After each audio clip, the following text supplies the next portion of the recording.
Nah, kalau ini jelas replika. Jadi ini sekalian kita bikin konten ya. Nah, kita gini dulu. Dari mana taunya replika? Jadi di sini harus pakai contoh. Ntar diambilin tipe yang sama. Biar kelihatan jelas bedanya. Ini tipe DW6900 tuh ini original ya. Ini kalian lihat dulu nih. Nah, yang ini replika. Jadi kalau originalnya dia nih DW6900BB kalau yang basic black. Tapi nggak ada tulisan since 1983 juga di bawah sininya. Nah, jadi ciri mendasar nih kalian bisa lihat.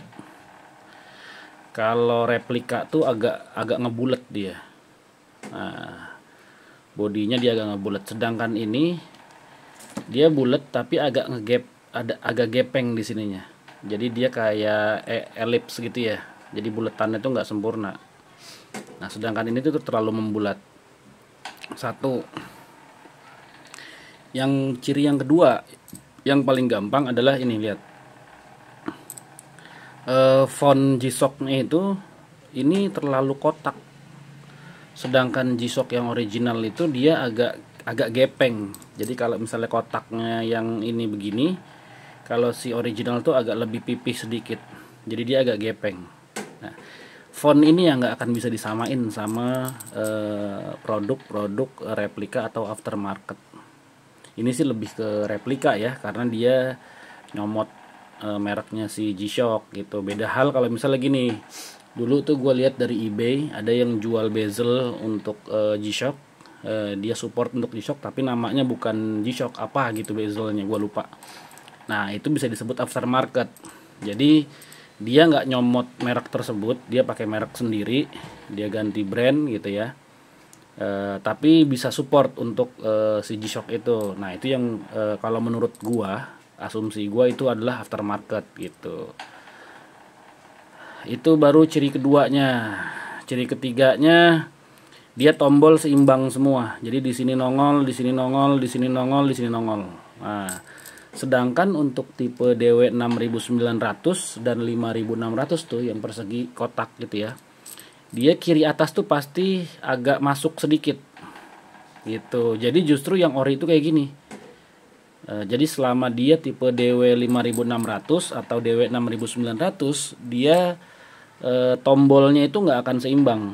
Jadi tombol adjustnya di bagian kiri atas ini kalau tampak dari sini nih, nah dia akan lebih masuk. Kenapa dibikin masuk? Nah, jawabannya karena gini. Kalau tipe-tipe sebelumnya, misalnya tipe-tipe muda nih ya, kayak misalnya G9000 gitu ya.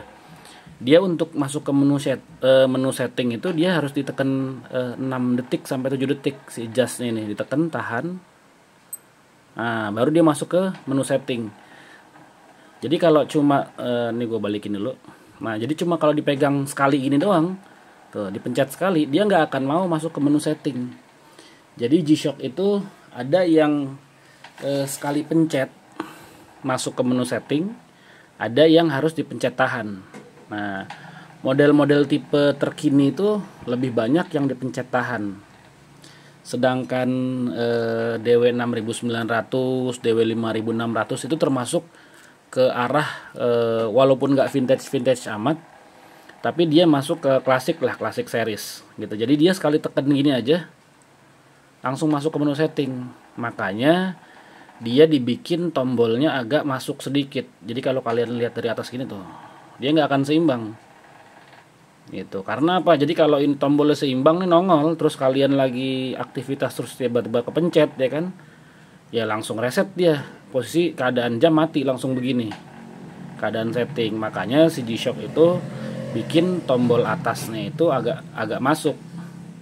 Jadi kalau kita mau setting aja harus agak nyari gitu. Gimana kita kalau aktivitas ya kan, nggak, sangat tidak mungkin gitu ya, hampir tidak mungkin lah kalian pas lagi lagi pakai jam tipe yang begini nih, DW6900 tiba-tiba kepencet tanpa sengaja, kayaknya nggak mungkin gitu. Nah itu untuk tadi ciri-ciri yang keberapa? Ketiga. Keempat, dari bahan sih udah jauh beda. Dari bahan, dari berat tuh jauh beda. Jadi kalau kalian pegang ini mungkin beratnya hanya nggak nyampe 100 gram mungkin ya. Kalau ini lebih dari 100 gram.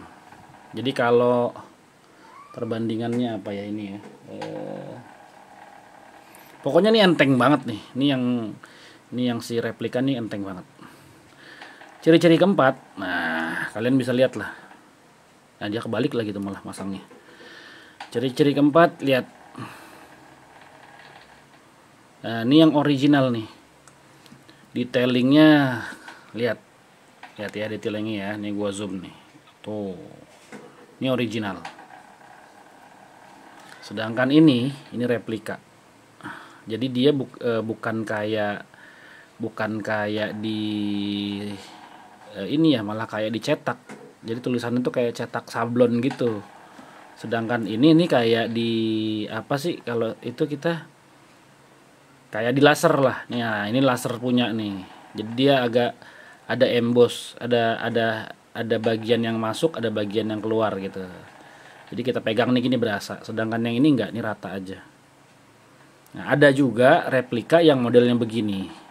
Modelnya begini, sama dia emboss juga. Cuma dia nggak ada bagian arsir ini nih. Gua nggak ada bahannya lagi, gua nggak bisa nunjukin jadinya. Jadi beberapa replika itu udah mirip nih kayak gini. Kepala bautnya udah mirip nih kayak original. Ini baut original tuh begini kepalanya.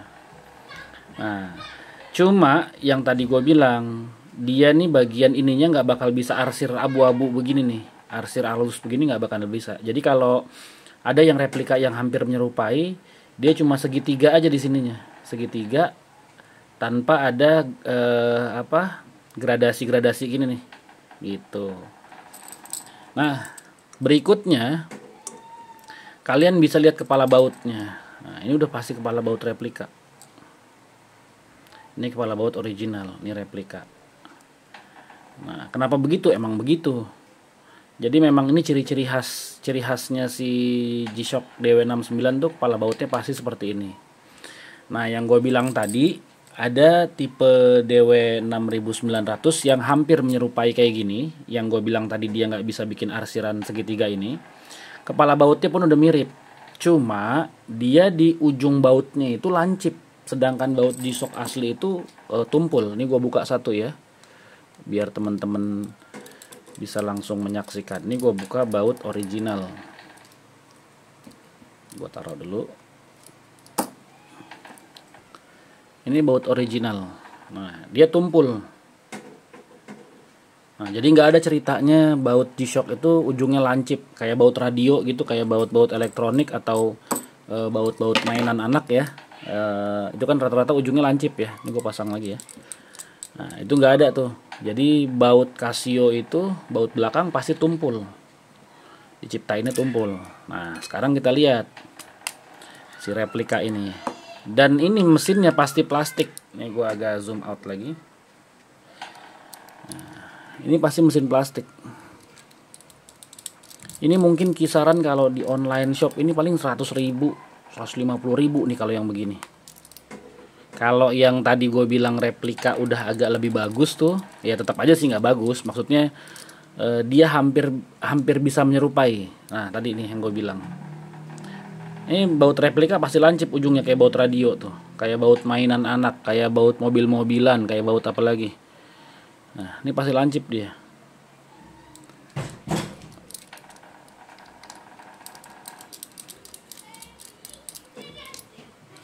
Pasti lancip. Dan dia mesinnya mesin plastik. Jadi ini tadi temen gua nganterin, katanya ini punya temennya ngembun habis diganti baterai. Nah, wajar nih kebalik nih, mungkin yang om-om ganti baterai sebelumnya nggak merhatiin ini. Nah, lihat ya, ini mesin plastik. Ini mesin plastik tuh udah pasti ini replika. Nah, gue bandingin nih biar ada perbandingan maksudnya. Jadi nggak cuma katanya. Ini dibuka dulu karena kalau si Di shock model begini, kalau talinya nggak dibuka dia agak susah, karena dia ngejepit sini nih, dia ngejepit bagian backcase. Jadi kalau kalian ngebuka ganti baterai cuma dari sini doang terus diselipin tanpa buka bezel, biasanya nanti malah sealnya rusak. Waduh, ini keras nih.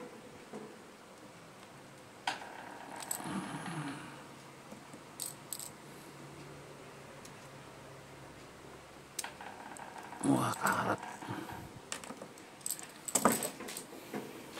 Nah, ini kita sekalian buka untuk pembelajaran teman-teman.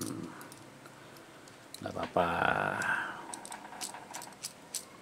Nah, lihat ya, bautnya dia tumpul semua. Jadi kalau yang model replika gini 120. Sedangkan yang original harga karet luarnya aja tuh bisa hampir 350 sampai 400 ribuan tergantung tipe. Ada yang gue jual itu hampir 550 ribu karet luarnya doang nih, cangkangnya doang. Jadi kualitasnya berbanding sangat jauh. Nih lihat, ini original nih, mesin original. Dia ada penutup karetnya. Nah, beda ya. Ini mesin original tuh, walaupun made in China coy. Walaupun made in China, ini made in China nih, karena keluaran 1289 tuh, sesuai. Di sininya made in China, sampai mesin made in China juga tuh. Ini tipe muda nih, makanya made in China. Nah, ini yang original, sedangkan ini yang replika mesin plastik. Gitu. Jadi ini fix replika. Gitu. Kalau tadi keluhannya temen gue bilang katanya tuh, ini bekas masuk air nih. Tuh, ada bagian karat tuh. Kelihatan nggak? Tuh karat tuh nyelip dia. Ini bagian sini nih karat. Ini kita angkat aja, kita keluarin.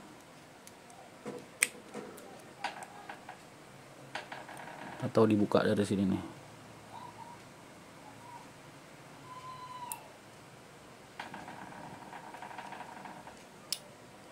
Tuh ya kan, iyalah karat tuh. Nih ini masuk bekas air kemungkinan nih. Nah jadi dia pengganjel baterainya. Waduh tuh, ini pengganjel baterainya itu dia kayak baut gitu ya. Tuh.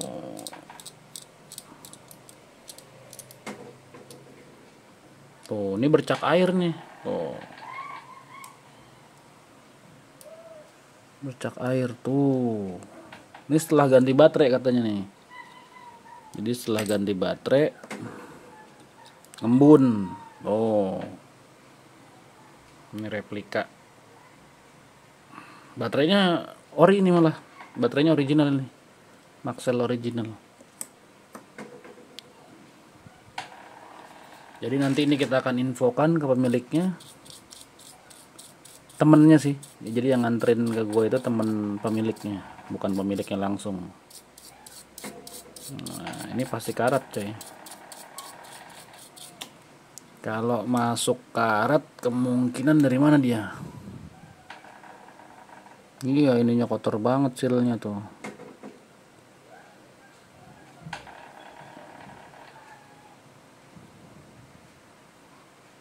Dan air gue jamin sih masuk ini. Tuh. Ini karat udah luber-luber di sini nih. Tuh. Dia tetap ada sealnya. Cuma agak lebih tebal aja kayaknya dibanding bawaannya.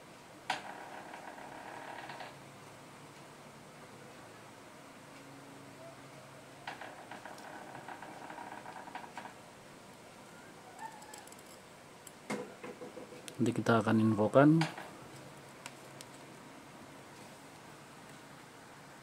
Sekian video kali ini. Terima kasih telah menonton. Wassalamualaikum warahmatullahi wabarakatuh.